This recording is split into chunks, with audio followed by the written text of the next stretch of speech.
Oke, assalamualaikum warahmatullahi wabarakatuh. Bersama Jati Channel di sini, channel dunia pendidikan serta dunia entertain.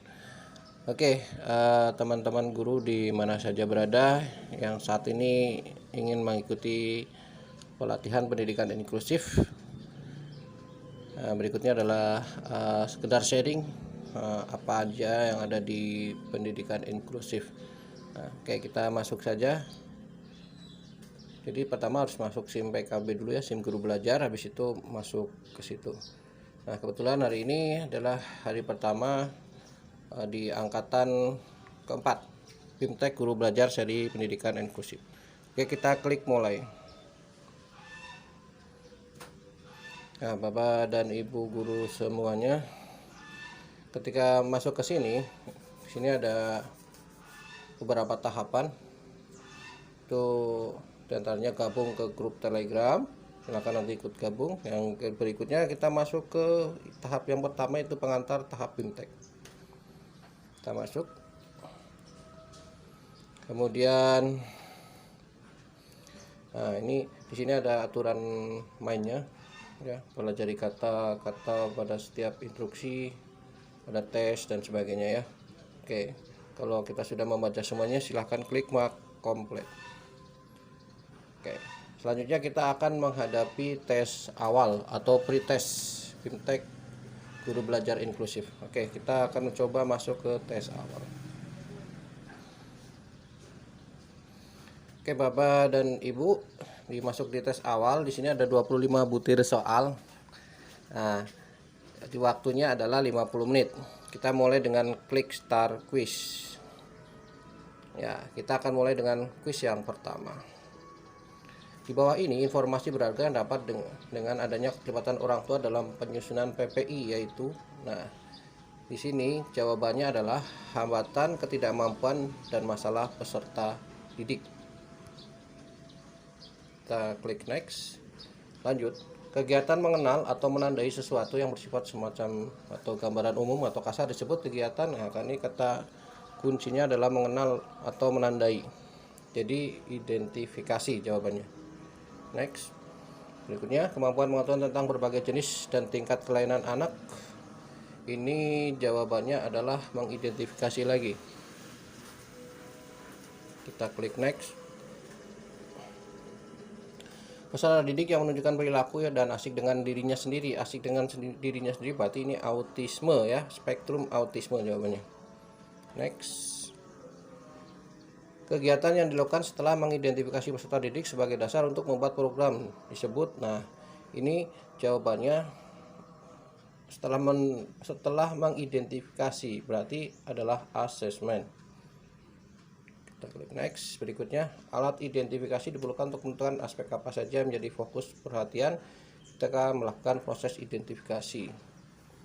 Nah, ini jawabannya yang benar adalah riwayat perkembangan anak, informasi atau data orang tua wali, dan informasi profil hambatan. Ya, jadi ini hampir-hampir sama semua, tapi yang beda adalah pertama perkembangan anak ya, riwayat perkembangan anak. Yang kedua, informasi data atau data orang tua ya, bukan kesehatan. Kemudian yang berikutnya adalah informasi profil hambatan anak. Nah, dari ini yang sama yaitu di sini. Kita klik next. Berikutnya, pendidikan yang tidak sekedar memindahkan atau menempatkan penyandang disabilitas. Nah, ini namanya adalah inklusif. Next. Dalam pembelajaran di kelas, guru melibatkan anak berkebutuhan khusus untuk terlibat secara aktif dalam berbagai kegiatan ekstrakurikuler. Sifat kegiatan ini adalah lebih tepat menggambarkan konsep. Konsepnya adalah to play. Next. Berikutnya, orang tua Vina memiliki latar belakang pendidikan terbatas, sehingga ketika diskusi dengan guru banyak hal yang membingungkan mereka. Kondisi tersebut merupakan salah satu hambatan keterlibatan orang tua dalam penyusunan PPI.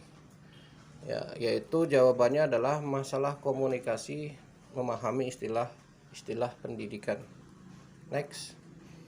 Guru di sekolah inklusif yang memiliki peserta didik berkebutuhan dengan hambatan pendengaran harus memberikan pelayanan kebutuhan pembelajaran untuk mengembangkan kemampuan dasar berupa, ini jawabannya adalah kemampuan berbahasa dan berkomunikasi. Next. PDBK yang tidak mampu beradaptasi di kelas reguler karena kemampuan intelektualnya dapat digunakan program ini namanya program pembelajaran individu atau PPI. Berikutnya salah satu tujuan planning matrix. Nah, planning matrix itu tujuannya adalah memetakan kondisi aktual PPDBK peserta didik berkebutuhan khusus ya, PDBK itu. Lanjut, penggantian kurikulum karena tidak mungkin dilakukan oleh siswa. Nah, ini kata kuncinya penggantian kurikulum. Penggantian itu berarti substitusi. Next. 14. Keterbatasan atau kurangnya kemampuan yang dihasilkan dari impairment. Nah, ini keterbatasan berarti disability jawabannya. Next. Sebuah desain harus dapat mengakomodir beragam pilihan, kenyamanan, dan kebutuhan dalam penggunaannya. Hal tersebut merupakan prinsip desain universal, perkembangan aksesibilitas sarana dan prasarana dalam layanan pendidikan inklusif yang ramah anak. Ini jawabannya adalah prinsip fleksibel dalam penggunaannya. Next. Kemampuan pengetahuan tentang berbagai jenis dan tingkat kelainan anak, diantaranya adalah kelainan fisik, mental, diperlukan oleh guru untuk mengidentifikasi jawabannya. Next. Salah satu tujuan dilakukan identifikasi di kelas adalah sebagai proses penjaringan atau screening. Yang dimaksud penjaringan dalam konteks ini adalah penjaringan itu adalah mendandai anak mana yang menunjukkan gejala-gejala tertentu. Next. Manakah pernyataan di bawah ini yang paling tepat untuk menggambarkan makna keberagaman peserta didik? Nah, ini. Nah, kalau seperti ini, jawaban yang benar adalah kondisi nyata yang ada di sekolah. Kemudian yang kedua, menerima perbedaan peserta didik. Kemudian yang ketiga adalah mengakomodasi. Jadi jawabannya yang ini. Hampir sama ya, yang di atas itu kenapa salah? Karena di situ tidak diharapkan, jadi salah kata kuncinya. Yang ketiga nih, menerima perbedaan tapi bawahnya, oh iya salah, yang betul yang ini ya, berupaya ini. Jadi kondisi nyata, kemudian menerima perbedaan, kemudian berusaha mengakomodasi perbedaan. Jadi jawabannya yang C. Oke, kita next. Manakah pernyataan di bawah ini yang paling tepat untuk menggambarkan makna identifikasi? Nah, identifikasi itu, ini guru mulai merasakan ada yang berbeda dari salah satu peserta didik, itu namanya mengidentifikasi. Next. Berikutnya proses kenali peserta didik. Nah, ini namanya identifikasi, kenali ini identifikasi. Next. Penataan ruang kelas harus memungkinkan anak untuk bergerak, berinteraksi, berdiskusi, mengakses alat bahan secara mandiri dengan kebutuhannya. Hal tersebut merupakan prinsip penataan ruang inklusif, yaitu ini prinsip berpusat pada anak atau child center. Next.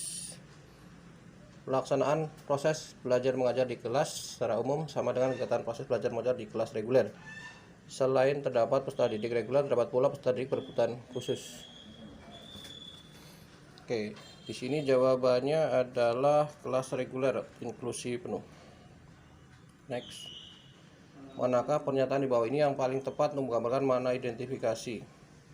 Nah, ini adalah lagi jawabannya adalah guru merasakan ada yang berbeda. Ini hampir sama ya jawabannya tadi. Berikutnya alat identifikasi yang diperlukan untuk menentukan aspek saja. Nah, ini seperti yang tadi juga nih, riwayat perkembangan anak, informasi data orang tua, dan informasi profil hambatan anak. Nah, jawabannya ini. Next. Terakhir, modifikasi kurikulum. Modifikasi itu mengacu pada SKL, KI, dan KD, dan indikator yaitu tujuan. Oke, kita lihat hasilnya. Quick summary. Finish quiz. Ya, langsung. Ya, ini di hasilnya adalah betul semua 100 ya. Setelah ini selesai, tinggal lanjutkan ke tahap berikutnya.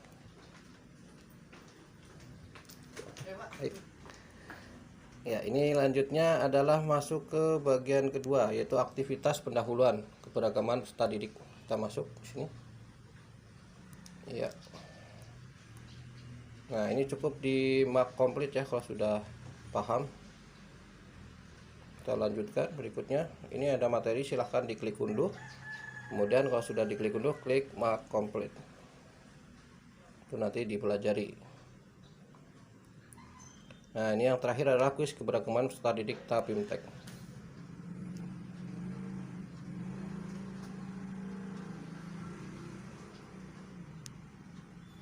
Nah, Bapak dan Ibu, ini kuisnya berupa pertanyaan. Nah, sini faktanya peserta memiliki beragaman secara fisik, psikologi, sosial, dan budaya. Oke, ini Bapak dan Ibu, kebetulan saya sudah ada jawabannya. Ya, jawabannya saya simpan di di WhatsApp ya.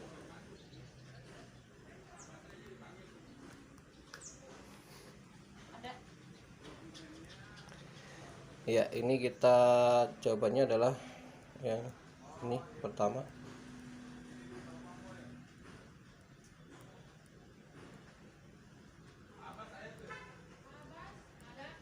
Nah, ini.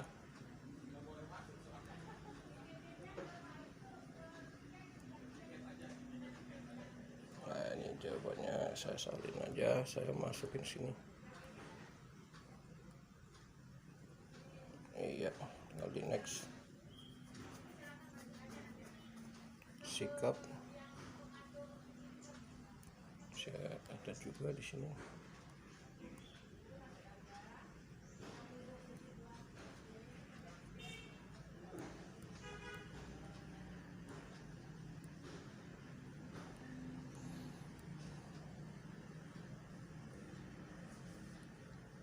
Ya, ini jawabannya. Saya taruh di sini. Klik finish quiz. Nah, sebenarnya secara secara komputer jawaban apapun akan benar asal melebihi 150 karakter. Jadi Bapak dan Ibu tidak perlu bingung, jawab apa saja juga tetap benar asal melebihi 150 karakter. Oke, kita klik finish di sini, klik here to continue, dan ini adalah pembelajaran di hari kedua.